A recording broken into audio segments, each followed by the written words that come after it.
isang taunang military exercise ng Pilipinas at Estados Unidos na naglalayong palakasin ang depensa ng bansa sa harap ng tumitinding tensyon sa South China Sea. Isa sa mga tampok na kaganapan sa mga war games ngayong taon ay ang pagtesting sa Spider Air Defense System, isang makabagong surface-to-air missile system na nagmumula pa sa Israel. Sa mga makabagong armas na bigay ng Israel sa Pilipinas, bakit tahasang tinutulan ng China ang pagtulong ng Israel sa Pilipinas?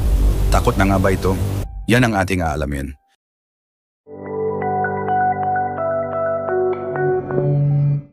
Ang Spider o Surface-to-Air Python and Derby ay isang makabagong air defense system na dinisenyo upang protektahan ang mga kritikal na pasilidad at teritoryo ng Pilipinas laban sa mga aerial threats gaya ng combat aircraft, attack helicopters, drones at guided missiles. Bahagi ito ng malawakang plano ng Armed Forces of the Philippines, AFP, na mag-upgrade ng kanilang kagamitan sa ilalim ng AFP Modernization Program. Ayon kay Colonel Michael Logico, Executive Agent ng Balikatan 2024, gagamitin ang Spider sa Integrated Air Missile Defense Exercises na isasagawa sa Central Luzon. Layunin ng mga pagsasanay na ito na masubukan ang kahusayan ng Spider system at makita ang interoperability nito kasama ang mga sistema ng depensa ng Estados Unidos. Sa pamamagitan ng mga ganitong pagsasanay, mas magiging handa ang Pilipinas sa iba't ibang anyo ng banta mula sa himpapawid. Ang kasunduan para sa pagbili ng Spider system ay nilagdaan noong 2019 sa pagitan ng Department of National Defense ng Pilipinas, Ministry of Defense ng Israel at Rafael Advanced Defense Systems. Ang halaga ng tatlong Spider batteries ay nasa 6.8 billion pesos. 2 missile batteries na ang dumating noong Setyembre 2023, habang ang huling batch ay darating sa loob ng taon. Ang pagdating ng mga missile systems na ito ay isang mahalagang hakbang sa pagpapalakas ng pambansang depensa ng Pilipinas, lalo na sa harap ng tumitinding tensyon sa rehiyon ng West Philippine Sea kung saan patuloy ang mga agresibong aksyon ng China. Ang paglahok ng Spider sa mga war games ng Pilipinas at Estados Unidos ay isang malinaw na pagpapakita ng layunin ng Pilipinas na palakasin ang sarili nitong depensa laban sa banta ng China. Makikita na ang Pilipinas ay hindi lamang umaasa sa US, kundi pati na rin sa Israel upang protektahan ang teritoryo nito. Sa gitna ng tumitinding tensyon mula sa China sa issue ng West Philippine Sea, mas pinaigting ng Pilipinas ang pagbili ng makabagong armas mula sa Israel. Bukod sa Spider Air Defense System, nagpahayag ang gobyerno ng interes na bumili ng iba pang high-tech na mga armas at kagamitan mula sa Israel, kabilang ang mga missile, radar at advanced command and control systems na magagamit sa pagmamanman at pagtatanggol ng teritoryo ng bansa. Noong 2021, tinanggap ng Pilipinas ang 20 Sabra Ascod light tanks at Pandur II armored personnel carriers mula sa Israel upang magamit sa territorial defense. Pinapatibay nito ang kakayahan ng bansa na ipagtanggol ang sarili laban sa mga puwersang nanghihimasok, lalo na sa mga pinagtatalunang bahagi ng West Philippine Sea. Patuloy na binibigyang diin ng mga opisyal ng gobyerno na ang pagbili ng mga makabagong kagamitang ito ay hindi para sa pag-uudyok ng digmaan, kundi para sa pagpapanatili ng kapayapaan at pagtatanggol sa karapatan ng bansa. Sa kabila ng mga pangako ng diplomasya, tila hindi sapat ang mga hakbang na ito para pigilan ang agresibong aksyon ng China sa rehiyon.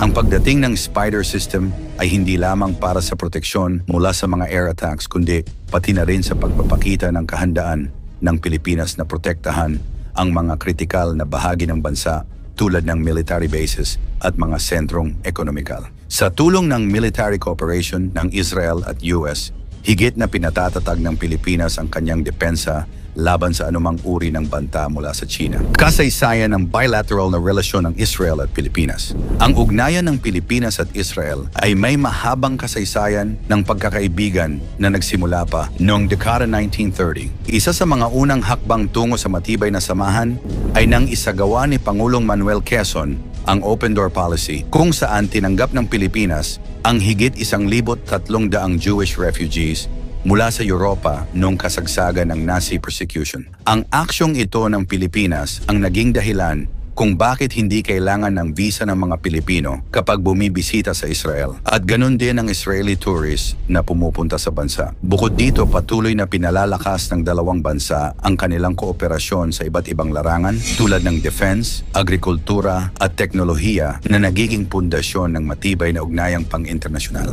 Noong 1947, nagkaroon ng makasaysayang sandali nang bumoto ang Pilipinas sa pabor ng pagtatatag ng Estado ng Israel sa ilalim ng United Nations. Ito ang nagpatibay sa pagiging magkaalyado ng dalawang bansa. Noong 1957, nilagdaan ng parehong bansa ang Treaty of Friendship na nagsimula ng opisyal na diplomatikong relasyon. Simula noon, nagpatuloy ang magandang relasyon ng dalawang bansa sa larangan ng kalakalan, edukasyon at militar. Isa rin sa mga tampok na kontribusyon ng Israel sa Pilipinas ay noong magpadala sila ng humanitarian aid sa mga biktima ng Typhoon Yolanda noong 2013. Ang 148-member Israeli delegation ay tumulong sa search and rescue operations, nagdala ng relief goods, at nagtayo ng field hospital na nagsagawa ng mga operasyon, tumulong sa panganganak ng mga buntis, at nagbigay ng medikal na pangangalaga sa iba pang nangangailangan. Noong 2018, naganap ang makasaysayang pagbisita ni Pangulong Rodrigo Duterte sa Israel. Ang unang pagkakataon na bumisita ang isang nakaupong Pangulo ng Pilipinas sa Israel simula nang itatag ang diplomatikong relasyon. Sa ilalim ng kanyang administrasyon,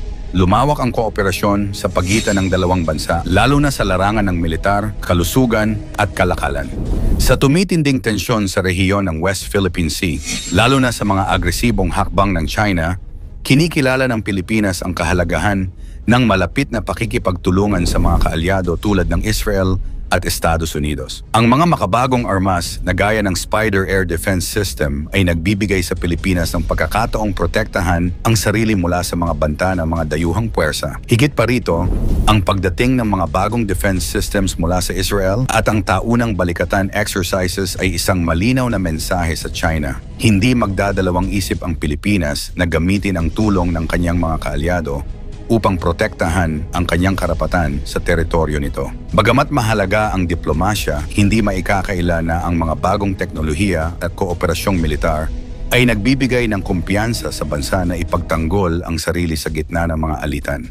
Sa kasaysayan ng ugnayan ng Israel at Pilipinas, ipinapakita nito na ang tunay na pagkakaibigan ay hindi lamang sa panahon ng kapayapaan, kundi pati sa oras ng kagipitan. Ang kanilang bilateral na relasyon ay hindi lamang sa diplomatikong aspeto, kundi pati na rin sa pagpapalakas ng depensa at seguridad ng Pilipinas sa harap ng banta ng mga dayuhang puwersa. Sa tulong ng Israel sa modernisasyon ng depensa ng Pilipinas, sapat na nga ba ang ating kakayahan upang harapin ang banta mula sa China? Ikomento mo naman ito sa ibaba. Huwag kalimutang mag-like at share. Maraming salamat at God bless.